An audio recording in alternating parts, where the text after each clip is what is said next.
Have you ever thought once I make more money, I'll finally get ahead? Well, this video is going to challenge that belief. And I'm going to show you the real reason why you're not building wealth. And trust me, it is not your income. So why does this matter? Because chasing income without fixing the real problem doesn't make you wealthier. It just makes your mistakes bigger. And I've spent 25 years in real estate and personal finance, and I've watched people double their income and stay broke. And I've watched others who make far less money quietly win over and over. So here's the truth of the matter, okay? Income by itself doesn't create wealth. I know lots of people that make $1 million, $500,000, and they are not wealthy people, okay? Having wealth or having a high income definitely makes this game easier, but it will not by itself create wealth, okay? What does it? Systems do. You don't single-handedly build wealth by earning more. You build it by keeping more, investing more, saving more, having a plan in place so that it can multiply what you earn. And I always say, have your money make money. So let that sink in for a minute. When you have money put to the side and your money start making money, that is when you start actually getting on your plan to building up some real wealth, okay? So here's the big myth that people talk about all the time is, I don't make enough. And that's the excuse I hear from people all the time. And sometimes it feels true, right? You're living paycheck to paycheck. All your money is spoken for. And I hear this all the time. As soon as I make more, I'll start doing it. As soon as I make more, I'll start doing it. And you know what? It feels like it's true. Plenty of people I know that make a lot of money are actually broke. They have no assets, but they don't look broke, right? They have nice cars and nice clothes and big houses, but they're living paycheck to paycheck. And if all of a sudden their income went away for a week or a month, they are that close to having financial ruins, right? But I also know plenty of average earners that you think are living average lives with average houses and average cars, and they don't look flashy at all. And they are actually way wealthier than some of these people that are actually making more money, right? So I've seen six-figure incomes live paycheck to paycheck, cars, toys, stress, no freedom, nothing but anxiety. But more income's not going to fix this problem, okay? And here's how we're going to do it. It hides the problem, but here's how you actually fix the problem, okay? Problem one is this. If your money has no direction, right? No systems, no priorities, no plan, no automation, you can't win, right? Money without direction disappears. So you have to direct it. You have to have systems in place. You have to have automations in place. And this is the biggest problem that I see with people. They don't even know what's coming in or going out, okay? Problem number two is lifestyle creep, okay? Every time they get a raise, the money is pre-spent. I'm buying a boat, I'm buying a house, I'm buying a car, I'm going on a trip. And because of that, they just give themselves more obligations, more bills. So more income, new obligations, more bills. And that is not how you get richer. That is not how I got richer. That's not how anyone I know gets richer, okay? You just got a more expensive lifestyle that creates more stress and more problems, okay? Number three, attention leaks. What does that mean? You do things like impulse spend, where you jump on Amazon and you went on there for one item. Before you know it, you bought 7 items. Or people do it all the time at Costco, right? They want you to shop around. You went there for 2 things and you end up with a cart full of stuff, okay? It's impulse spending, convenience culture, where you're door dashing your groceries to your house. And for some people, that makes sense. For others, it does not. They're looking for those dopamine hits.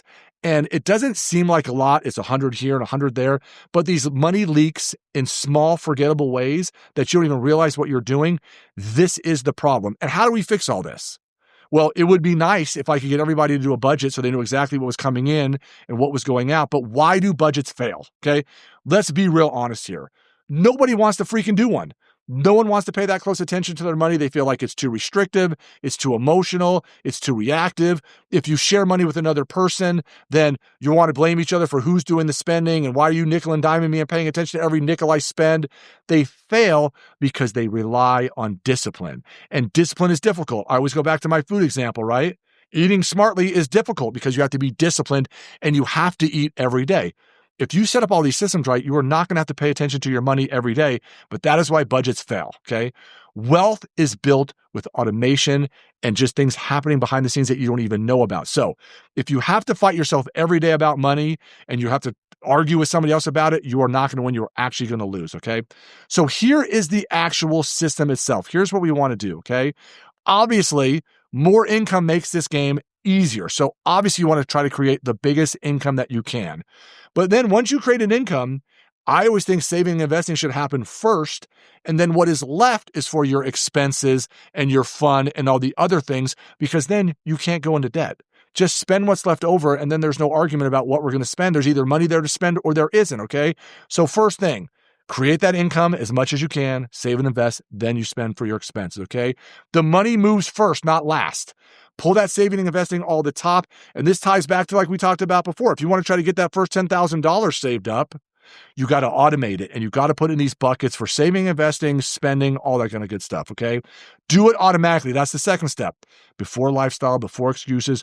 If you try to do it on the back end and do it what's left over, that never wins and that never builds wealth, okay? Step number 3, reduce the decision making. If you set this up all automatically, you have fewer choices, you're going to have fewer mistakes, there's no decision fatigue, and this is why people fail, especially if there's multiple people sharing the same money, okay? So let's give you a real world example. Scenario A. Someone's making $150,000 income, no system, lifestyle creep, constant stress, and they're basically just living paycheck to paycheck. We know what happens in that case, right? Let's go to scenario B. Someone's making $65,000. They've automated their investing. They've controlled their lifestyle. They're growing their net worth. Who is going to win this game? And one person's making $65,000 and the other's making $150,000, right? Income didn't decide the outcome. The behavior did. And the person with the lower income made smart decisions. Their life might have been a little more restrictive in the beginning, but it will be a lot less restrictive on the back end. I promise you that. So why is all of this urgent? Okay. Time is your most valuable asset. And I keep talking to you, especially in your 20s and 30s. And I got some kids I'm working with right now that are 13. The sooner, the younger you can start, the less dollars you have to put in, the more dollars you're going to have on the back end. And that is how you win, okay? You don't get compounding years back. So again, look at the calculator. If you start at 50 versus 20, it is crazy what happens when you start young, okay? Waiting for more income and waiting for those incomes to go over and saying, hey, as soon as I make more, I'll start, waste your biggest advantage. And your biggest advantage is what?